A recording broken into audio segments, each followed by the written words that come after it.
Postal ज्ञान क्लासेसमध्ये आपले स्वागत आहे. हो, नक्कीच. पोस्ट ऑफिस खात्यांतर्गत होणाऱ्या LDCE आणि इतर विभागीय पदोन्नती परीक्षांच्या परिपूर्ण तयारीसाठी पोस्टल ज्ञान क्लासेसतर्फे आयोजित केलेली ही एक विशेष सखोल चर्चा आहे. अगदी बरोबर. आजच्या या सत्रामध्ये आपण फक्त आकडेवारी वाचणार नाही आहोत. पोस्टल ज्ञान क्लासेसच्या नोट्स ज्या पद्धतीने डिझाईन केल्या आहेत त्यामागील लॉजिक काय आहे हे आपण समजून घेणार आहोत.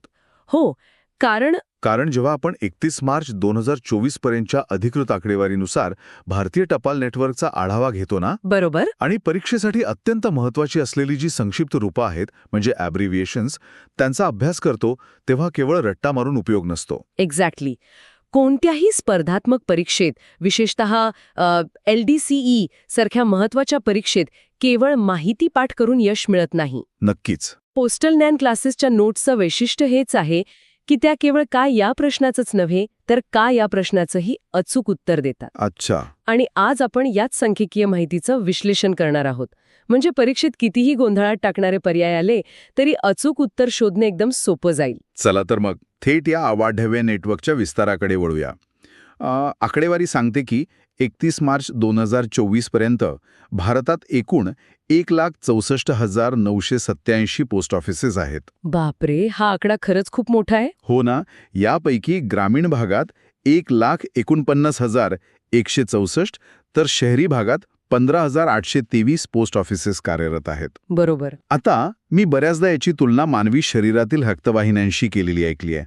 पण या नोट्स बारकाईने वाचल्यानंतर मला एक वेगळीच उपमा सुचतीये. कोणती उपमा? मला हे एका महाकाय धरण आणि कालव्यांच्या व्यवस्थेसारखं वाटतंय.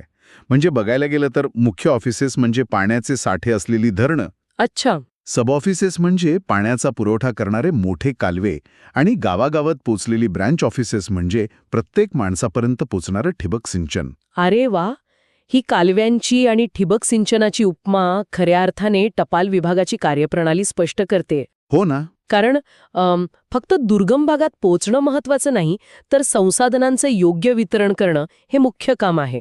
यात एक अतिशय रंजक आकडेवारी दडलेली आहे. कोणती? सरासरी एका पोस्ट ऑफिसद्वारे 8,490 लोकांना सेवा दिली जाते. पण इथेच खरी गोम आहे. म्हणजे कसं?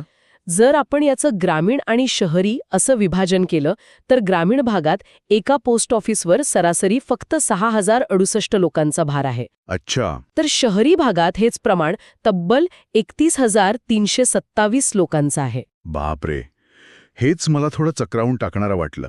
म्हणजे शहरी भागात एका पोस्ट ऑफिसवर 31,000हून अधिक लोकांचा ताण आहे. हो. आणि ग्रामीण भागात फक्त 6,000च्या आसपास.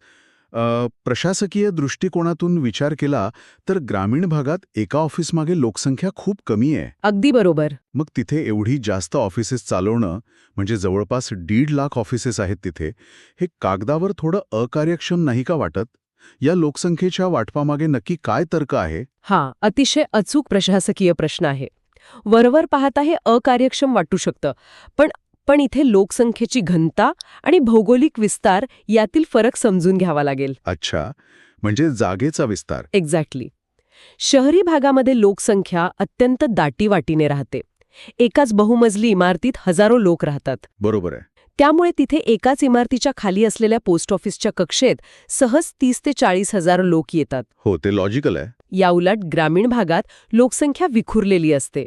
वाड्या, वस्त्या, डोंगरदऱ्या अशा दुर्गम भागात 2 गावांमधील अंतर खूप जास्त असतं. म्हणजे शहरी भागात टपाल विभागासमोर गर्दीचं आव्हान आहे तर ग्रामीण भागात अंतराचं आव्हान आहे. अगदी अचूक. आणि म्हणूनच ग्रामीण भागात सेवा पोहोचवण्यासाठी शासनाची जी बांधिलकी आहे ती पूर्ण करण्यासाठी जास्त ऑफिसेसची गरज भासते. समजलं. याच संदर्भात नोट्समधील एक अतिशय महत्त्वाचा आकडा समोर येतो. तो म्हणजे एका पोस्ट ऑफिसच्या कक्षेतील सरासरी क्षेत्रफळ, जे 19.92 चौरस किलोमीटर आहे. 19.92. अच्छा. हो. याचा अर्थ लोकसंख्या कितीही कमी असली तरी या सुमारे 20 चौरस किलोमीटरच्या परिघात सेवा देणं अनिवार्य असतं. म्हणूनच ग्रामीण भागात इतकं विशाल नेटवर्क उभं करावं लागलंय. हे लॉजिक समजल्यावर तो 1.64 लाखांचा आकडा अगदी अर्थपूर्ण वाटायला लागतो. आता एवढ्या मोठ्या कालव्यांच्या व्यवस्थेचं नियंत्रण कुठून तरी करणं आवश्यक आहे ना? हो, साहजिकच आहे. संपूर्ण देशाचा कारभार एकाच ठिकाणाहून म्हणजे दिल्लीतून चालवणं तर अशक्य आहे. म्हणूनच टपाल विभागाने प्रशासकीय विकेंद्रीकरण केलंय. बरोबर. नोट्सनुसार संपूर्ण देशभरात 23 टपाल परिमंडळे म्हणजे पोस्टल सर्कल्स आणि 54 टपाल प्रदेश म्हणजेच पोस्टल रिजन्स आहेत. अगदी बरोबर. पण इथेच मला नोट्स वाचताना एक शंका आली. भारतात सध्या 28 राज्ये आणि 8 केंद्रशासित प्रदेश आहेत. मग टपाल परिमंडळे फक्त 23 का? काही राज्ये यातून वगळली गेली आहेत का? हाच तो ट्रॅप आहे जिथे LDCEच्या परीक्षेत विद्यार्थी अडकतात. अच्छा. टपाल परिमंडळ म्हणजे एक राज्य हे समीकरण टपाल विभागात नेहमीच लागू होत नाही. 23 परिमंडळच संपूर्ण देशाचा कारभार पाहतात. म्हणजे एका परिमंडळात जास्त राज्य असू शकतात? होय, प्रशासकीय सोयीसाठी काही परिमंडळांना एकापेक्षा जास्त राज्यांचा किंवा केंद्रशासित प्रदेशांचा कार्यभार दिलेला असतो. म्हणजे प्रशासकीय रचना ही राजकीय सीमांवर नव्हे तर कामाचा आवाका आणि भौगोलिक सलगतेवर आधारित आहे. एक्झॅक्टली. उदाहरणार्थ, महाराष्ट्र परिमंडळ फक्त महाराष्ट्राचं काम पाहत नाही, तर त्यात गोवा राज्याचाही समावेश होतो. बरोबर. किंवा ईशान्य परिमंडळाकडे पाहिल्यास त्यात ईशान्येतील अनेक राज्यांचा समावेश होतो.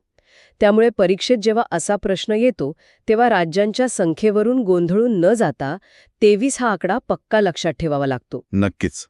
पोस्टल युनियन क्लासेसच्या नोट्समधील परिमंडळ आणि त्यांच्या कार्यक्षेत्राचा तक्ता यासाठी अत्यंत निर्णायक ठरतो. होय. समजलं. या व्यतिरिक्त 469 टपाल विभाग म्हणजे पोस्टल डिव्हिजन्स आहेत आणि रेल्वे मेल सेवा विभाग म्हणजेच RMS डिव्हिजन्सची संख्या 69 आहे. बरोबर. आता मला सांगा, रेग्युलर टपाल विभाग आणि हे RMS विभाग असे वेगवेगळे का ठेवले आहेत? कारण त्यांची कार्यपद्धती पूर्णपणे वेगळी आहे. रेग्युलर टपाल विभाग हे एका भौगोलिक क्षेत्राशी, जसं की एक जिल्हा किंवा शहर, याच्याशी बांधलेले असतात. अच्छा. पण RMS हे टपाल विभागाची रक्ताभिसरण संस्था आहे. ते सतत एका ठिकाणाहून दुसऱ्या ठिकाणी प्रवासात असतात. म्हणजे ट्रेनमध्ये? हो. त्यांचं काम भौगोलिक सीमेपेक्षा मार्ग आणि ट्रान्झिटवर अवलंबून असतं. म्हणूनच त्यांचं प्रशासन वेगळ्या 69 विभागांमधून चालवलं जातं.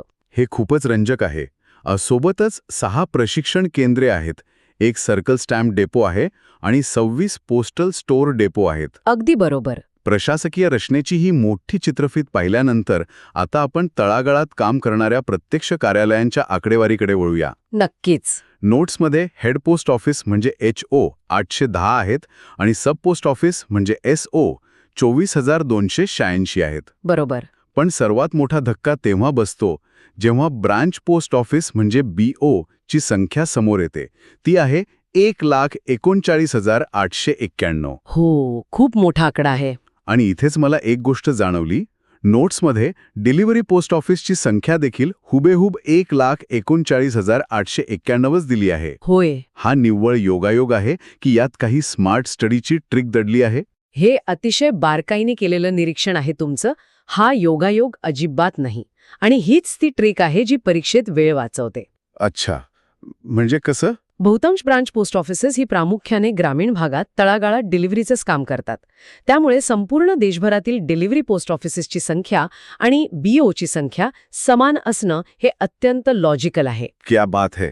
परीक्षेत यापैकी कशावरही प्रश्न आला तरी उत्तर 1,39,891 हेच लिहायचं आहे. अप्रतिम. हीच ती कनेक्टिंग द डॉट्स पद्धत आहे. या व्यतिरिक्त नाईट पोस्ट ऑफिसची संख्या 1,57,436 दिली आहे. हो. सॉर्टिंगसाठी 130 सॉर्टिंग हद आणि 94 सॉर्टिंग मशीन्स आहेत.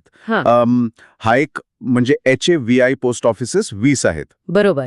या 94 सॉर्टिंग मशीन्समुळे टपाल विभागाच्या कार्यक्षमतेत नक्कीच मोठी क्रांती आली असणार. निश्चितच.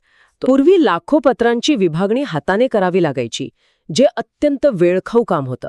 आता ही मशीन्स पिनकोडनुसार अत्यंत वेगाने अचूक सॉर्टिंग करतात. त्यामुळे वेळ खूप वाचत असेल. हो ना.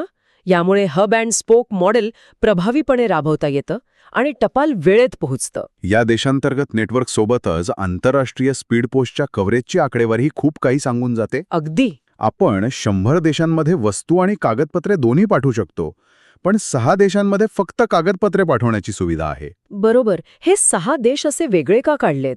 वस्तू का पाठवता येत नाहीत तिथे? यामागे आंतरराष्ट्रीय कायदे आणि कस्टम्सची गुंतागुंतीची भूमिका असते. अच्छा. ज्या 100 देशांसोबत आपले द्विपक्षीय करार आणि कस्टम डिक्लेरेशन सिस्टीम प्रगत आहे, तिथे ई-कॉमर्सच्या वस्तू किंवा इतर पार्सल्स सुरळीत पोहोचतात. समजला. पण काही देशांचे नियम वस्तूंच्या आयातीबाबत अत्यंत कडक असतात किंवा तिथे टपाल मालाची तपासणी करणारी स्कॅनिंग यंत्रणा मर्यादित असते. म्हणजे तिथे पार्सल अडकण्याची शक्यता असते. एक्झॅक्टली. अशा ठिकाणी वस्तू अडकून राहू नयेत आणि ग्राहकांचं नुकसान होऊ नये म्हणून आपला टपाल विभाग तिथे केवळ कागदपत्रे पाठवण्याची जबाबदारी घेतो. परीक्षेत हे 6 देश नक्कीच विचारले जाऊ शकतात. खरोखर या प्रत्येक आकड्यामागे पूर्ण प्रशासकीय कथा आहे. आता या विशाल नेटवर्कमध्ये काम करताना कर्मचाऱ्यांच्या रोजच्या बोलण्यात अनेक संक्षिप्त रूपे ॲब्रिव्हिएशन्स. ती इतकी रुळलेली असतात की अनेकदा त्यांचा अधिकृत फुल फॉर्म विसरला जातो. पोस्टल नॅन क्लासेसच्या नोट्समध्ये अशी 22 अत्यंत महत्वाची संक्षिप्त रूपे दिली आहेत. बरोबर. पण आपण ती कंटाळवाणे यादीसारखी वाचणार नाही आहोत. आपण एका कर्मचाऱ्याचा आणि पत्राचा प्रवास समजून घेत ही रूपे डिकोड करूया. ही एक उत्तम पद्धत आहे. ऐतिहासिकदृष्ट्या पाहिलं तर पूर्वी तळागाळातील नेटवर्क चालवण्यासाठी एक्स्ट्रा डिपार्टमेंटल कर्मचाऱ्यांची मोठी भूमिका होती. अच्छा. ज्यावरून EDSO म्हणजे एक्स्ट्रा डिपार्टमेंटल सब ऑफिस आणि EDBO म्हणजे एक्स्ट्रा डिपार्टमेंटल ब्रांच ऑफिस ही नावे आली. बरोबर. आज आपण ज्यांना ग्रामीण डाक सेवक किंवा GDS म्हणतो त्यांचा हा ऐतिहासिक पाया आहे. अगदी बरोबर. आणि जेव्हा एखादा कर्मचारी खात्यात काम सुरू करतो तेव्हा त्याच्या डोळ्यासमोर पदोन्नतीची शिडी असते.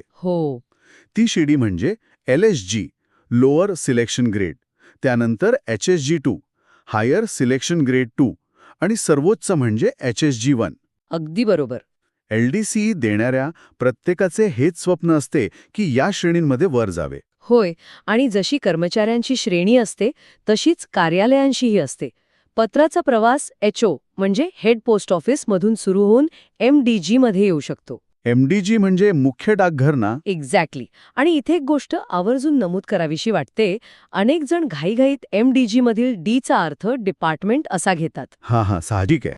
पण तो डाक असा आहे तिथून ते पत्र SO म्हणजे सब ऑफिसकडे जाते. आता या SOच्या प्रकारांमध्ये एक खूप मजेशीर आणि सुरुवातीला गोंधळात टाकणारी गोष्ट आहे. काय बरं? नोट्समध्ये दिलंय SO1 म्हणजे 300 फर्स्ट क्लास सब ऑफिस, SO2 म्हणजे 200 आणि SO3 म्हणजे 100 थर्ड क्लास सब ऑफिस. बरोबर. जेव्हा मी हे पहिल्यांदा वाचलं तेव्हा मला वाटलं क्लास 1च्या ऑफिसमध्ये 3 आणि क्लास 3च्या ऑफिसमध्ये 1 हा उलटा क्रम काय प्रकार आहे? पण थोडा विचार केल्यावर मला जाणवलं की इथे हँडेड म्हणजे खरोखरचे काम करणारे हात किंवा कर्मचारी आहेत. अगदी अचूक ओळखलत. हा गोंधळ स्वाभाविक आहे. फर्स्ट क्लास सब ऑफिस हे खूप मोठे मध्यवर्ती ठिकाणी असते.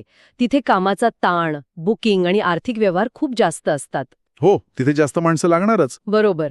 त्यामुळे तो गाडा हाकायला एका माणसानी चालत नाही. तिथे 3 क्लार्क किंवा 3 कर्मचारी लागतात म्हणून ते 300. अच्छा. ऑफिसेस आणि ND म्हणजे नॉन डिलिव्हरी ऑफिसेस. आता मला सांगा, हे नॉन डिलिव्हरी ऑफिस का असतं?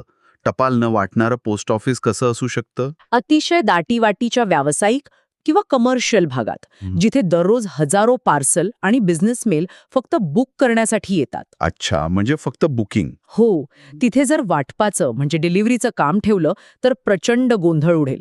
म्हणून प्रशासकीय सोयीसाठी काही ऑफिसेस फक्त बुकिंगसाठी राखीव ठेवली जातात. त्यांना नॉन डिलिव्हरी म्हणतात. क्या बात! हे एकदम तर्कशुद्ध आहे. त्यानंतर भौगोलिक प्रकार आहेत जसे की UA urban area, RA rural area, TSO town sub office आणि RS रेल्वे स्टेशन. बरोबर. हे सोपे आहेत. हे तुलनेने सोपे आहेत. पण आता पुढचा जो शब्द आहे तो हमखास परीक्षेचा ट्रॅप आहे. कोणता? नोट्समध्ये CO हे संक्षिप्त रूप दोनदा आलंय. एकदा त्याचा अर्थ कंबाईंड ऑफिसेस दिलाय आणि दुसऱ्यांदा कॅश ऑफिस दिलाय. आता परीक्षेत CO विचारलं तर कोणतं उत्तर लिहायचं? हा प्रश्न सोडवण्यासाठी प्रश्नाचा संदर्भ पाहणं गरजेचं असतं. म्हणजे कसं? जुन्या काळात जेव्हा टपाल आणि तार म्हणजे पोस्ट अँड टेलिग्राफ अशा दोन्ही सेवा एकाच छताखाली दिल्या जायच्या तेव्हा त्याला कंबाईंड ऑफिसेस म्हटलं जायचं. अच्छा. जर प्रश्न ऐतिहासिक सेवा किंवा पायाभूत सुविधांबद्दल असेल तर हा अर्थ अपेक्षित असतो. पण जर प्रश्न ट्रेजरी रँक, रेमिटन्स किंवा पैशांच्या देवाणघेवाणीशी संबंधित असेल तर तिथे CO म्हणजे कॅश ऑफिस. एक्झॅक्टली. तिथे त्याचा अर्थ कॅश ऑफिस असाच होतो. पोस्टल ज्ञान क्लासेसच्या नोट्समध्ये असे सूक्ष्म फरक अतिशय उत्तमरित्या स्पष्ट केले आहेत जेणेकरून विद्यार्थ्यांचा परीक्षेच्या वेळी गोंधळ उडू नये. नक्कीच. या यादीतील शेवटचे 3 महत्वाचे शब्द आहेत. SB म्हणजे सेव्हिंग बँक, ज्याला आपण अत्यंत विश्वासाने पोस्टाची बँक म्हणतो. हो. E म्हणजे एक्सपेरिमेंटल पोस्ट ऑफिस. हे बहुधा एखाद्या नवीन वसाहतीत किंवा शहराच्या नवीन भागात ती सेवा खरंच व्यवहार्य आहे का हे तपासण्यासाठी तात्पुरत्या स्वरूपात उघडलेले प्रायोगिक कार्यालय असावे. अगदी बरोबर ओळखलात. आणि सर्वात शेवटचा आणि अत्यंत महत्वाचा म्हणजे PSSK. PSSK. हो, ज्याचा पूर्ण अर्थ होतो पंचायत संचार सेवा केंद्र. ग्रामपंचायतीच्या मदतीने ग्रामीण भागात अतिशय तळागाळात टपाल सुविधा पुरवण्याचा हा एक उत्कृष्ट उपक्रम आहे, अरे वा. जिथे स्थानिक ग्रामीण प्रशासन आणि टपाल विभाग यांची प्रभावी सांगड घातली जाते. हां. आपण आत्तापर्यंत प्रचंड माहिती कव्हर केली आहे. या अवाढव्य नेटवर्कचा प्रशासकीय आणि भौगोलिक विस्तार समजून घेतला आणि अत्यंत महत्वाची संक्षिप्त रूपेही डिकोड केली. हो, नक्कीच. आता ही चर्चा संपवण्याआधी मला स्वतःलाच थोडं तपासायचं आहे की पोस्टलने क्लासेसच्या या नोट्समधले जे कन्फ्युजिंग ट्रॅप्स आहेत ते मला किती लक्षात राहिलेत. चालेल. घेऊया आपण एक छोटी प्रश्नमंजुषा. म्हणजे समजा उद्या परीक्षा आहे आणि समोर प्रश्न आला की भारतात 31 मार्च 2024 नुसार एकूण किती टपाल परिमंडळे कार्यरत आहेत, तर मी राज्यांच्या संख्येवरून अजिबात गोंधळून न जाता थेट 23 या उत्तरावर टिक करेन. बरोबर? अगदी 100% बरोबर. आणि जर PSSKचा फुल फॉर्म विचारला तर तिथे पर्यायांमध्ये असलेल्या पंचायत संचार सिस्टीम केंद्र किंवा स्कीम केंद्र अशा शब्दांना बळी न पडता मी अचूक पंचायत संचार सेवा केंद्र हेच उत्तर निवडेन. हे खूप महत्वाचं आहे, कारण परीक्षेत नेमका असाच एका शब्दाचा गोंधळ उडवून दिला जातो. एसचा अर्थ सेवा हा पक्का लक्षात ठेवायला हवा. आणि शेवटचं, सरासरी कव्हरेज क्षेत्राचा तो आकडा, तो निव्वळ अंदाजे 20 चौरस किलोमीटर नाहीये, तर तो अत्यंत अचूक आहे, 19.92 चौरस किलोमीटर. ज्या अभ्यासकांची विचार प्रक्रिया या पद्धतीने काम करत आहे त्यांचा अभ्यास अत्यंत योग्य दिशेने सुरू आहे असं म्हणायला हरकत नाही. नक्कीच. परीक्षेत आकडेवारीची पार्श्वभूमी समजून घेणं आणि पोस्टलँड क्लासेसच्या नोट्समधून सातत्याने उजळणी करणं हाच यशाचा एकमेव मंत्र आहे. हे आकडे केवळ कागदावरचे नंबर नाहीयेत. जेव्हा आपण 1.64 लाख पोस्ट ऑफिसेसचा विचार करतो तेव्हा ही केवळ एक संस्था राहत नाही. अगदी खरंय. ही सखोल चर्चा थांबवण्यापूर्वी एका नवीन आणि विशाल विचारावर आपण थांबूया. सध्याच्या युगात जिथे Amazon आणि Flipkart सारख्या ई-कॉमर्स कंपन्या देशाच्या तळागाळात पोहोचण्यासाठी प्रचंड संघर्ष करत आहेत, हो, तिथे आपल्याकडे आधीपासूनच तयार असलेलं हे 1.64 लाख पोस्ट ऑफिसेसचं जाळं पहा. भविष्यात डिजिटल सेवा आणि ई-कॉमर्सच्या क्रांतीमध्ये आपला हा भारतीय टपाल विभाग जागतिक स्तरावर सर्वात मोठी वितरण साखळी म्हणजे सप्लाय चेन म्हणून कसा उद्यास येऊ शकेल याचा विचार करा. नक्कीच. हे केवळ आकडे नाही, तर हे भारताचे भविष्य आहे, ज्यामध्ये आपले सर्व टपाल कर्मचारी एक अतिशय महत्वाची भूमिका बजावणार आहेत. हा विचार खरोखरच प्रेरणादायी आहे. हा अवाढव्य पायाभूत ढाचा भविष्यातील आधुनिक सेवांचा कणा बनण्यासाठीच उभा आहे. हो. या संपूर्ण व्यवस्थेची ताकद समजून घेणं हे प्रत्येक टपाल कर्मचाऱ्यासाठी अभिमानास्पद आहे. नक्कीच. LDCE आणि इतर विभागीय परीक्षांमधील यशासाठी पोस्टलँड क्लासेसने पुरवलेले हे मार्गदर्शन आणि नोट्स अत्यंत निर्णायक आहेत. याचा सर्व विद्यार्थ्यांनी जास्तीत जास्त फायदा घ्यावा. नक्कीच घ्यायला हवा. पोस्टल ज्ञान क्लासेसशी कनेक्ट झाल्याबद्दल धन्यवाद. धन्यवाद. पोस्टल ज्ञान क्लासेसचे हे लेक्चर पाहिल्याबद्दल मनपूर्वक धन्यवाद.